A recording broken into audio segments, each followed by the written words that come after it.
This is the Franchise QB Podcast, where we empower entrepreneurs to win big in franchising. We huddle up weekly to educate our audience about the most successful small business model ever created, franchising.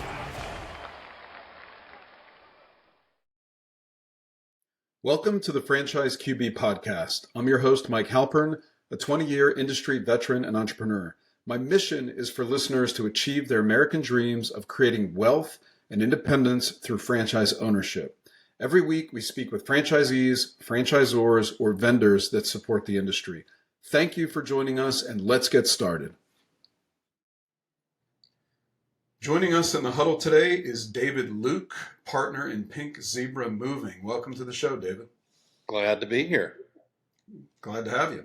So let's start with your background in franchising. I know you've been in the space for a long time. Just give us a little flavor for your background in the franchise space. Yeah, actually, first off, franchised churches, Methodist churches for 10 years. Okay, I thought you were thinking church's chicken, but you're talking not churches, chicken, actual churches, Methodist churches. I planted 3 of those churches, which is a franchise in and of itself. And met my business partner, Ron, actually, while I was planning my 3rd church. And Ron Holt, he was the founder of Two Maids, and he said, look, I'm looking to franchise a maid service concept, and you've been franchising churches. I'm sure we could work together to franchise a maid service concept. So that kind of took me on a road where I was preaching on Sundays at the church I planted. And then Monday through Friday, I was helping build a maid service concept. We did that for 10 years, built Two Maids to right at 100 units. We sold that concept in 21, knowing that we wanted to stay in the service space in franchising. We started Pink Zebra Moving in 21, really started franchising it last year. So funny, about a 20-year history of church franchising, and now 12-year history of planting other type service franchises. Cool. Awesome. So let's kind of go right into Pink Zebra. So that's the brand we're talking about today. At Pink Zebra Moving, your motto is "We make moving fun," and your vision is to build the world's first happy moving company. I've been through several moves in my career, from a condo to a townhouse to a single family as my family grew. So tell me, and I know that the experience isn't always very pleasant, but it's something you have to do. So tell us why that's important to Pink Zebra. Well, we want to do moving differently. Everybody can tell you, if they've ever moved before, moving is stressful. One of the most stressful things you do in your life is to pack up your stuff and move to a new location. So we want to make it fun. When you look at the moving companies over the past 40, 50 years, that's been the experience of customers, that it's not been fun, it's been stressful. There's even been improper practices, bait and switch practices, getting quoted one thing, showing up doing another. Moving companies have been able to do that. Moving companies, because of the demand, have been able to do unscrupulous, unethical practices. So we want to take the frustration out of moving, and ultimately we want to go the next step and make it fun. So what we do is just different. We're having a good time moving. We're putting on a show for every move. We're leaving surprises behind. We're buying meals. We're doing things that are proactive in that, in that time of stress for the customer. So that absolutely. Is exciting because we made moving fun for them. Yeah, that's great. Very cool. And just to kind of, awesome. So just to kind of go back, you mentioned Ron Holt, how the two of you kind of founded Two Maids and a Mop, spent 10 years plus growing it, had a successful exit. You didn't have to then work with him again on this project. Clearly you chose to do that for a reason. So tell us a little bit about kind of how the two of you worked together and why you chose to kind of bring him in as a partner on this leadership team to launch this new one. Well, I guess we had probably complementing skill sets is probably the best way to put it. Okay.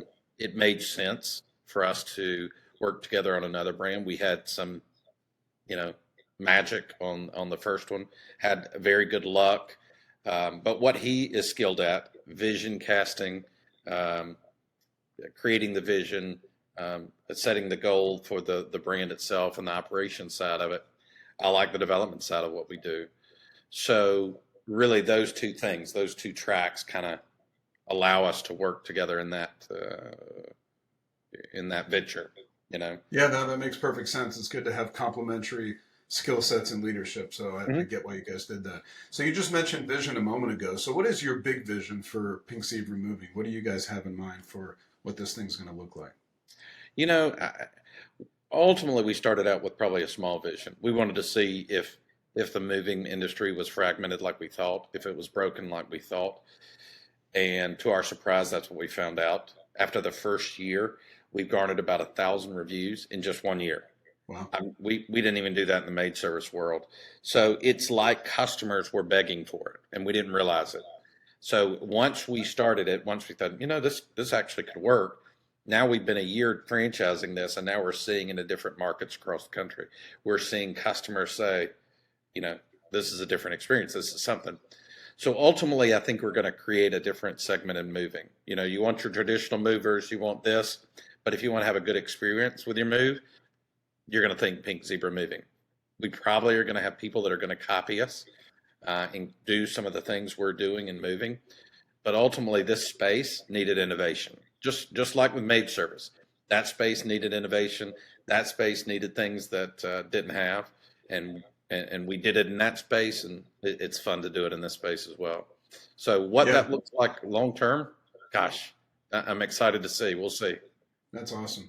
So, I mean, let's talk about the $86 billion moving industry. As you mentioned, it's fragmented, a Right. lot of independent players. There are some franchise people in this category. How does Pink Zebra fit into the competitive landscape? Well, let me first tell you that the in franchising, it's a weird space. Most concepts, most verticals have multiple different concepts. Take hamburgers, Mhm. McDonald's, Burger King, Hardee's, Jack in the Box. You have a ton. Burger Inn, you have a ton. Tacos, you have a ton. Home health, you have a ton. In moving, in franchise moving, you only have two. Two men in a truck, College Hunts, Hauling Junk. Those are your other two moving companies that are franchised. Now, interestingly enough, Two Men in a Truck is effectively sold out in the U.S. Really, no more markets. They're about 90 something percent sold. College Hunts, very similar. They're almost sold out. They're about 280 something units in. So those kind of things. Wait a minute. If they're already sold out, if they're already doing well, and these brands are almost sold out across the country, well, there's something to that. For Uh, sure. so we're really the third, entry into this space. We're not crowded with a lot of other players in franchising, so that makes it fun too to be in this space. So that made a lot of sense to us. What was your question? I probably got way No, off. that you did answer it, and I was curious, like you're kind of positioning Pink Zebra to be a disruptor in the space Right. where you're focusing on the customer experience and fun and something that's not as stressful, knowing that, this is a very challenging time in a lot of people's life, an exciting time, challenging time. So what in your mind makes Pink Zebra different to kind of stand out other than the availability of inventory? Well, just the experience to the customer. That's part of our process. That's even part of our validation process for folks that want to do it. Look at what our customers are saying of how we're different. In the markets we're open, I don't think we have any market below a 4.9 rating on Google. Really, what we're seeing is a shift in that industry because the customers are saying it to us. It's kind of like the Chick-fil-A versus KFC. They both Mhm. sell fried chicken. They both Right. sell fried chicken sandwiches. The Chick-fil-A model provides a higher level of service than your KFC. As a result, KFC would do $1 million in average unit sales. Chick-fil-A would do $8 million in average unit volume. So the customers have asked for it. The customer demand it now.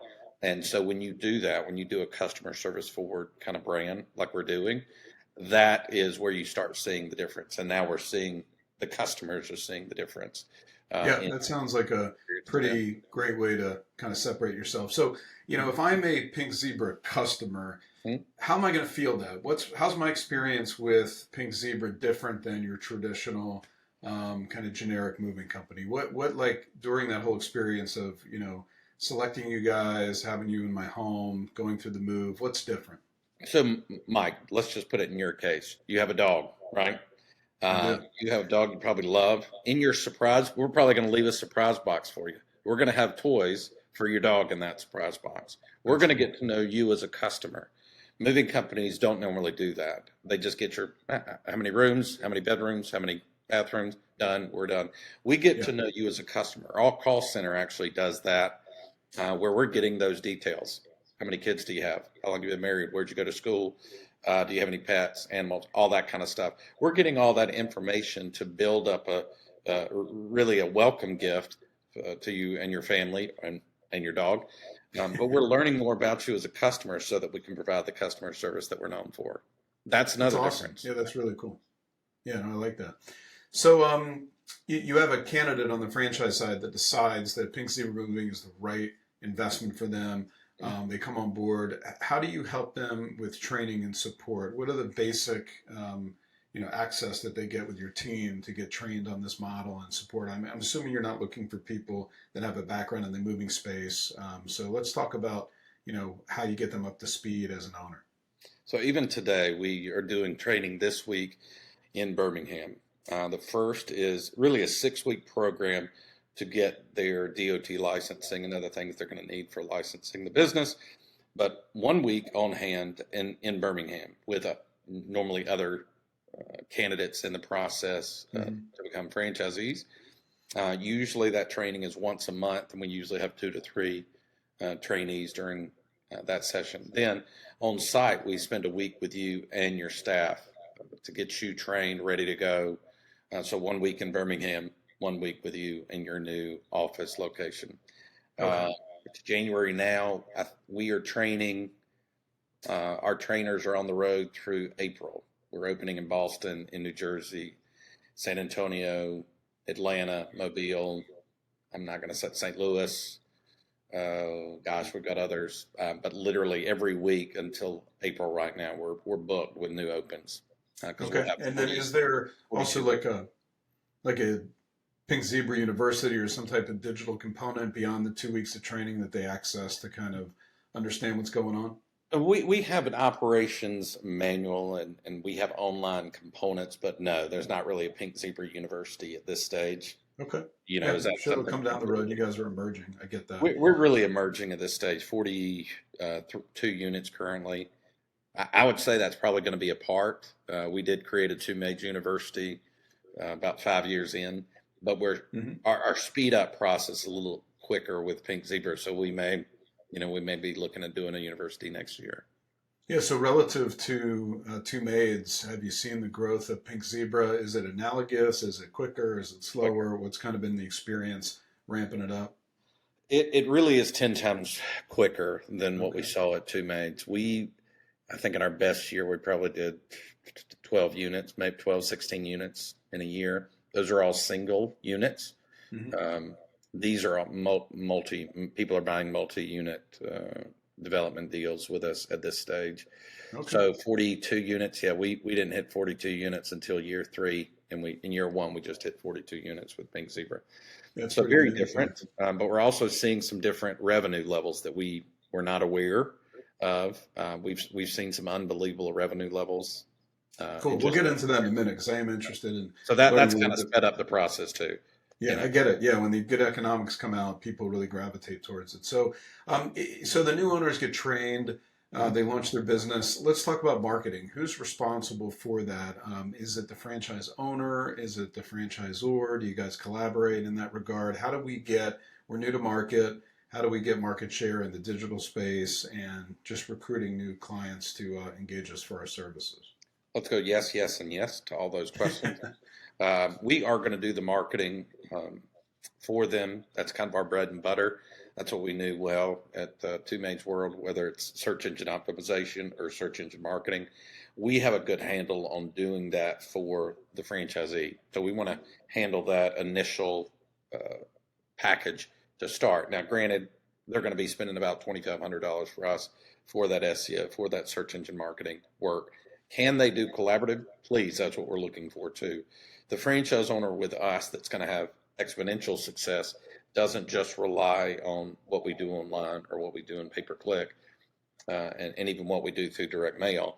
They are, aiding their growth by developing those relationships with Chamber of Commerce, B&I networking groups, building those relationships with realtors in the area. And when you come in with a new segment like this, or a new industry like we're trying to create here, realtors want to refer you to their customers because they want to be associated with somebody who makes their customer's life easier when they move to their new home that the realtor just helped them with. It helps their business. It helps our business. So building those relationships with realtors is really the owner's responsibility. Something we do. So being the hands and feet marketing is up to the franchise owner for sure. And just to clarify, the moving services for the audience, are these local moves? Are they out of area moves? Is it really up to the owner? How does that work? It's up to the owner, but 80% of all moves are going to be local. They're going to be in-state moves. Everybody kind of thinks everybody moves California to Florida all the time. They really don't. Right. Once you have your DOT licensing, you're able to originate, move, and move wherever you want in the U.S. That's not an issue. But where our focus is on the local moves because that's 80% of the revenue. Yep, I get it. I mean, the 4 times I've moved in the past 20 years have all been in Virginia. I haven't gone too far, right. So I get that. That's normally the case. Yeah, so let's talk about territories. So when an owner comes in and they want to secure a territory for a single or a multi, how do you structure those? Is it based on population? Is it based on residential rooftops? How do you guys create a territory for a new franchise owner? A territory is about 500,000 in population. Now, wow, that's big. It's big. So total, we'll probably cap out at probably 550, 600 territories. That'll be all we'll be able to develop. What we're looking to do is only do that with about 100 to 150 owners total. That's all we're looking for. Okay, so 3 to 4 territories per owner. That's right. In that range. And again, we're not reinventing the wheel here on this part. Two Men in a Truck did the same. 2 Men in a Truck is sold out, and they have 386 territories. They really only have about 100 owners. Yeah, that's great. I mean, if you have owners that have the ability to scale, they're better capitalized, they can kind of grow quicker. And for you as an operator, you have fewer people to kind of maintain those support relationships with. So it seems like a win-win. Actually, a secondary story to that, a follow-up, is really our 2 first owners, David and Richard. They started in smaller market territories. In less than a year, they've already purchased their second. Okay, which markets were those? Richard started in Columbus. He just purchased Auburn. And David started in Montgomery, and he's purchasing his second territory. Should be closed next month. That's a pretty good sign. Very cool. So for a franchise owner, do you require, obviously there's an equipment investment. We'll get to the item 7 in a minute. But does it require a physical office space to start this business? It does. Okay. And what does that look like? Is it generally like in a shared space? Do you go into a flex warehouse space? Do you go retail? Like, where are you putting this office? Flex warehouse space is normally where they're going to go. You need a space for meeting. You need a space for storage of dollies and boxes and that kind of stuff. But it's going to be an industrial office space. Okay, fair enough. So let's get into item 7. How much does it cost to become a Pink Zebra moving franchise owner for a single territory as well as a multi-unit territory? Yeah, you're looking at a single territory. You're probably about $120,000 for that single territory, really all in. Normally, we'll be able to finance the trucks or do leasing on the trucks, so some of that can be defrayed. But with a multi-territory, again, it really depends on the size of the territory you purchase. You're looking at anywhere from 150 to 200,000. So I would say between 140 to 200,000, really, in that range. And when you talked about leasing the vehicles, what is the recommended package in terms of moving vehicles for a new owner? Yeah, it's going to be 2 vehicles. They're going to have 2 26-foot box trucks. They're going to be wrapped with the Pink Zebra logo and branding. And then normally our franchise owners are adding a third, like just a pickup truck that's wrapped as well. Yeah, I saw the branding. I mean, those trucks are going to really pop like Mhm. a moving billboard wherever they go around town. People are going to be like, "What's that?" and kind of check it out. That's what we've seen So, so. so let's talk about the role of the owner. What does the Pink Zebra franchise owner do on a day to day? Well, they sit back, they relax in their recliner, and just collect checks. It can't be Just that stacks easy, on David. stacks and just count their money, I guess. No, Yeah. not true. Not true. We are not looking for absentee owners. Probably have to be a little clear with that, I guess, because while we do provide the services to find staffing, general manager, while we do provide your marketing, we provide your call center, we provide your booking, we provide your literally everything on the back end, from accounting to insurance to marketing to everything on the back end of that move, we're going to be providing, and yet our business is going to be accelerated with an owner who gets involved, not moving boxes and also not completely hands off, but somebody who's involved with the business, knows what's going on, oversees the business, and really takes time and effort to grow that business in the community, shake hands, kiss babies, or really be a brand ambassador for Pink Zebra in the community. Again, not being an expert on moving, no big deal. Yep. How do you move a grand piano? Don't worry about that. It's not what we're doing here. But the Got it. business owner is really overseeing that business. So we do allow for that semi-absentee. But again, we're still looking for about 10 hours a week at minimum just to oversee that business, make sure it's going the Okay. right direction. So, kind of based on the landscape of the current ownership that you've brought into the system, have you identified some key characteristic or traits that you look for in a candidate when they come to you and say, "Hey, I saw your concept. It looks really interesting. I want to be part of the team." What are you guys looking for? What makes a good owner for Pink Zebra? Hustle, hustle, Hustle. hustle. That's it. You know, male, female, don't care. Both have been successful. Um, Backgrounds, lawyers, sounds good. Business owner, sounds fine. Um, I'm trying to think. A restaurant manager, even better. Uh, Really, any walk of life. Granted, if that person does not have hustle, it's going to be difficult. We Yeah. have child So, daycare owners, we have doctors, we have all kind of different backgrounds, but kind of a drive. We want to partner with somebody that we ultimately feel like is going to be successful at this. right. So, Uh, fire in the belly is that's right. important. You want them to be extroverts. They're going to be connectors in the community, and That's obviously, right. they have to come with some capital. That's right. Yep, good deal. So let's talk a little bit about performance. Item 19, what can you share with us regarding the historical financial performance of Pink Zebra? I know you guys are relatively new, but Well, still, so this is what? something we're pretty transparent about. Okay, Actually, we're transparent about everything, but this is kind of, we literally just drop in our P&L from our last year. So in our okay. first year of operation, we did 686 on the top line. Hmm. To bottom line, we did 116 to the bottom line. Wow. I can give you the exact numbers. And One. the total investment you said was like under 200K, so that's a That's right. really pretty quick ROI. That's right. And again, we're not guaranteeing any Sure. return on investment, but literally that's just what we saw in our first year, and that's not where we hope to be.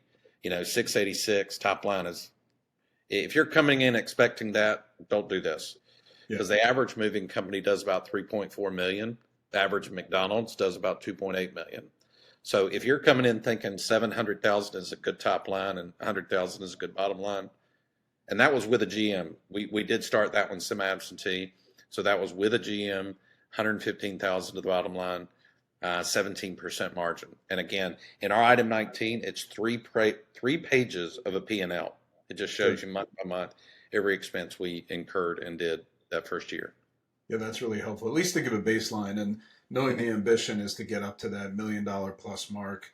And once you see how those margins, come through, that's really helpful for someone to at least put a pro forma together based on how many Right. territories they want to invest in. So appreciate that. So I know you're an emerging brand, and you touched on this earlier, but how many franchise owners have joined the system so far? We have 17 owners, 42 units. That's great. 17 and 42, very cool. So that goes along with the fact that a lot of these owners are, interested in capturing larger territories. That's good stuff. So We covered a lot of ground here. Before we part ways, anything else you want to mention about Pink Zebra Moving? What I like to mention, really, we enjoy doing it. We want to be partner with people that are going to enjoy doing it with us. We always say it's not a sale. This is not really a sell for us. We're not selling anybody a franchise and crossing our fingers and hope for the best. We need people to be successful, and our goal is pretty simple as franchisors, is to make franchisees profitable and happy. That's it. Profitable and happy, those two things. If you don't want to be profitable, don't do this. And if you cannot be happy, even if things go well, don't do this. Because those are really the two goals we try to strive for in franchising. If you're not happy, we want to help you exit. If you're not profitable, we're going to help you exit. Because our success over doing this over 10 years is making other people profitable and successful. So even part of our, validation, I want people to talk to other owners we've done business with in other industries, because ultimately we're doing it because we love it, and we want to partner with people that we want to do business with and have a good time with. So, happy and profitable franchisees and happy customers sounds like a formula for a great deal of success. So if anyone listening would like to connect with David to discuss a Pink Zebra moving territory, contact me at franchiseqb.com or on Twitter at QBFranchiseQB, and I'll get you connected with him. Thank you so much, David, for taking the time to get in the huddle with us and speak about Pink Zebra moving. Thank you so much, Mike. I appreciate it. You got it. Thank you for listening to the Franchise QB podcast, where you're at the helm of your future as a franchise owner. If you enjoyed the content, please rate the show and recommend it to anyone that might be interested in franchising. Make sure to visit franchiseqb.com to subscribe to my newsletter and for an actionable playbook to go from walk-on to legend in your new business. Follow us on Twitter at QBFranchiseQB and join us every week for a new episode. See you next time. Visit franchiseqb.com to take the next step of your journey towards wealth, independence, and franchise ownership. And remember, when working for the man gets old, you must do something bold. Thank you for listening.